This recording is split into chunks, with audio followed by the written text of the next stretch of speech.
Hello.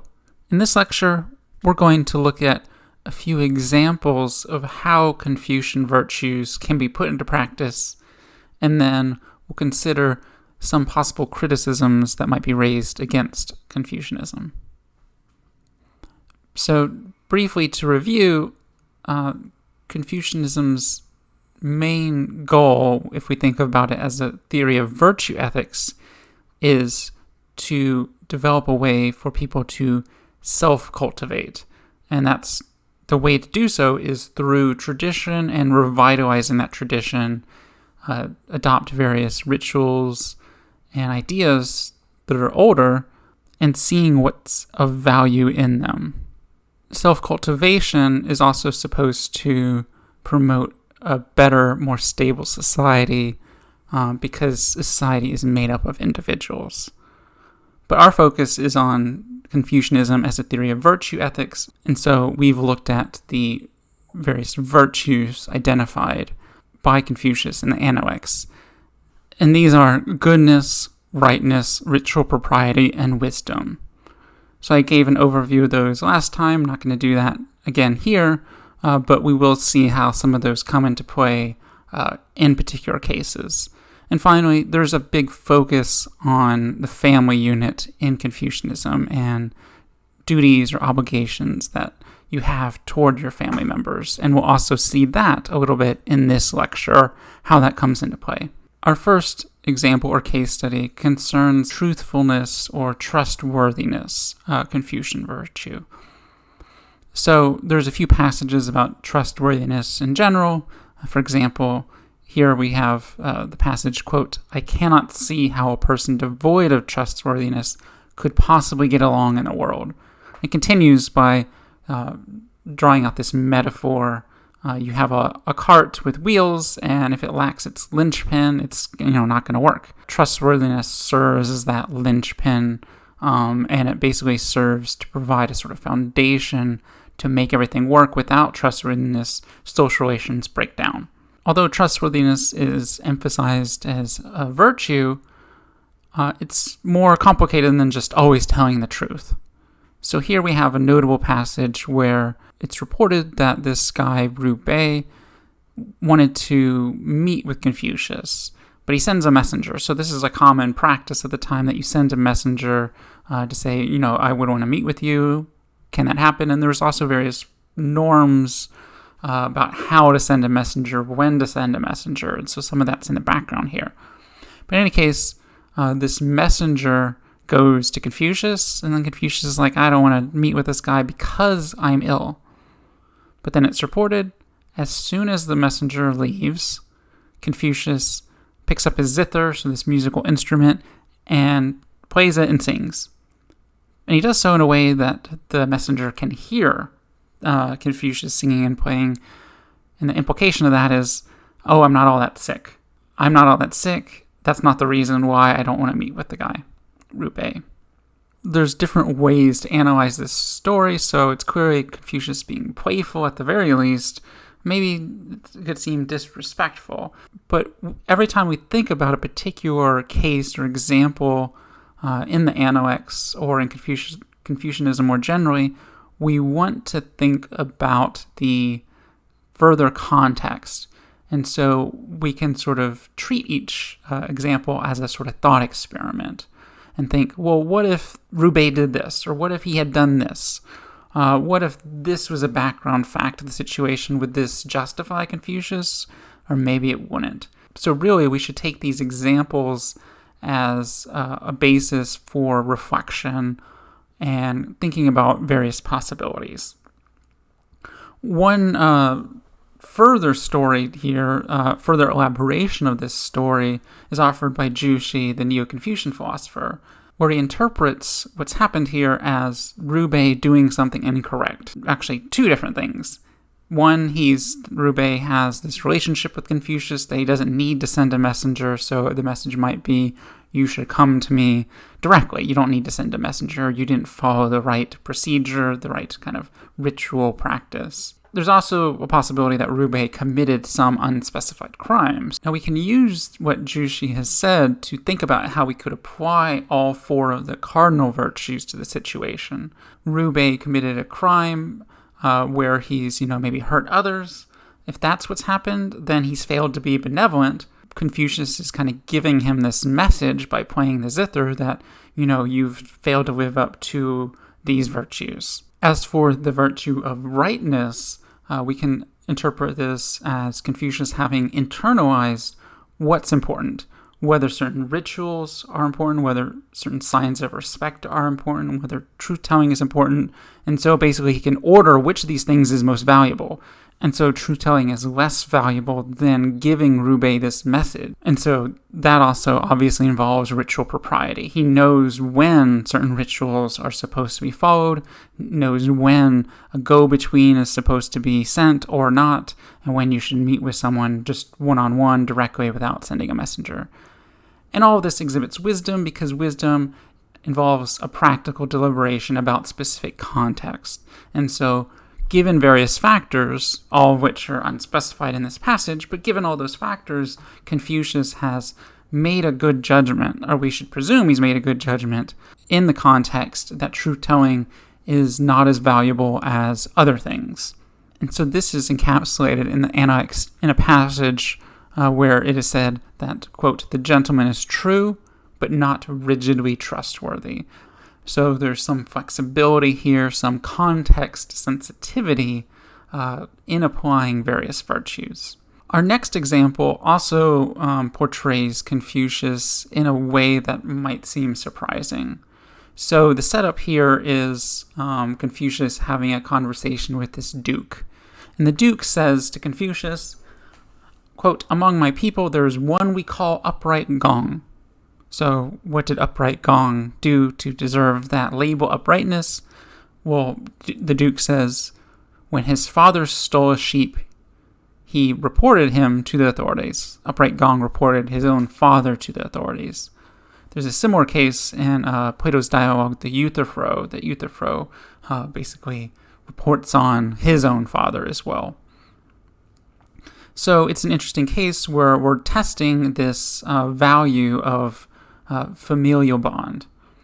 And so what we need to do now is look at what Confucius says in reply. Confucius says, quote, "Among my people."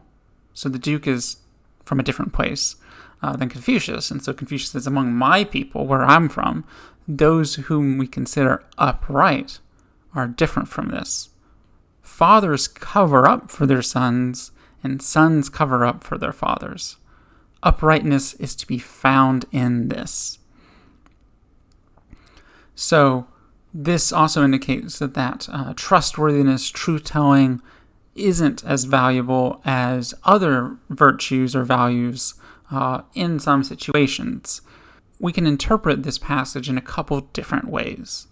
So in one interpretation, what Confucius is emphasizing is the virtue of filial piety, of prioritizing family bonds, your relationship to your parents, over other things, over greater society. So this can be called partialism, that you have this partiality toward your family.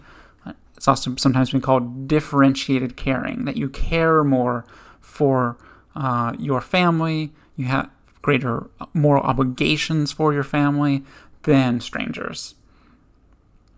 And the rationale in Confucianism for a greater emphasis on the family, greater valuing and moral obligations to the family, is that this is how self-cultivation arises, that you begin your process of cultivating yourself through how you're shaped in the family unit. And so the family unit's also going to be what's important for creating good society. And so perhaps we should interpret this passage as indicating that uprightness is to be found in filial piety, not necessarily always telling the truth.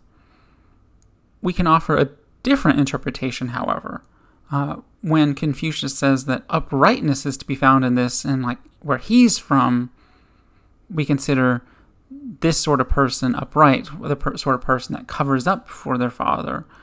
That might not actually be serious. Maybe He's saying, this is what people in my area say, but they're wrong about this. So maybe the Duke, if we had more historical facts here, we could say the Duke is actually the correct one. And Confucius isn't saying this is what should be done. He's saying this is just all these people around me say uprightness is to cover up for your father. He might not himself agree with what all the people around him have to say. So that can be tricky to interpret what lesson we're supposed to take. But I think the most valuable lesson to take here is that Confucius, a lot of what he does is raise questions just like Socrates, that we need to think through for ourselves about different variables, about context, and so on, to figure out what's most valuable. Now we should turn to another factor for this example, however, which is that we have one text that provides a possible further story about what Gong had done. And so perhaps what Confucius is doing is responding to a very specific thing, and maybe he knew who Gong was, and that's what he's responding to. So this other text in the Confucian tradition says that, reports that Gong said that he goes to the authorities, but says something kind of tricky. So he says, well, my father stole a sheep. And he says to the authorities, well, I'm trustworthy, aren't I? Because I'm telling you the truth. But I've also volunteered to take the punishment for my father. So don't punish my father because I'm going to take the punishment. So I'm also exhibiting a second virtue, filial piety. But then he says to the authorities, this is the crucial bit, if you're going to punish a person who is both trustworthy and filial, a person with these two great virtues, is there anyone in the state that does not deserve punishment? So he's basically saying, you can't punish me, someone so awesome. I'm being filial, I'm being trustworthy, you couldn't punish me for that. And so this other account says that the authorities were persuaded and didn't punish him. And it's also reported in this other text that Confucius responds that how strange that the upright Gong, so notice this sort of sarcastic application of the term upright, how strange that the so-called upright Gong can be regarded as trustworthy. He uses his single father to try to earn a double reputation for being both trustworthy and filial. And notice he's implying Gong is not truly trustworthy. He's doing a sort of one action that's sort of trustworthy, but the overall purpose of what Gong is doing is not trustworthy. And so there the lesson is fathers should cover up for their sons rather than going through all this rigmarole that Gong does and this kind of deceptive behavior that Gong does. So that's another thing to consider about the situation. So let us conclude by considering some criticisms or objections to Confucian virtue ethics. Like all virtue ethics theories, it can be criticized for focusing too much on the individual. Now, it is true that Confucius emphasized that we need to figure out how to properly self-cultivate in order to have a better society. But his prescriptions are often really focused on you as an individual. How do you better yourself? And we might think that sort of social institutions need to be fixed first rather than fixing individuals first. Because that seems to be the emphasis or the starting point for Confucius is first fix individual, then the state, then society will be fixed. Now, we can push back on that because Confucius, after all, does focus on rituals, which are kind of a... Confucius does focus on rituals which are systemic. They are various norms that are had in a society. So he's not totally focused on the individual. Likewise, we can accuse Confucianism of being maybe too traditional, too antiquated with certain conceptions of what human nature is and human flourishing is. Finally, we might wonder if Confucian virtue ethics gives us any good guidance for how to figure out what to do in particular situations. And we've seen that in this lecture because we've been presented with a few situations where we get sort of puzzling things that Confucius does, but not any clear rationale or reason, and that makes it hard for us maybe to figure out if we want to follow Confucius's footsteps, what are we supposed to do? You might argue that this is actually a benefit of Confucian ethics. So in the Anoex 15.36, Confucius says, quote, "When it comes to being good, defer to no one, not even your teacher." So that's an interesting passage to conclude our look at Confucian ethics because, he emphasizes tradition and ritual and all these sorts of things. But here we see, there's also this need for you to think for yourself.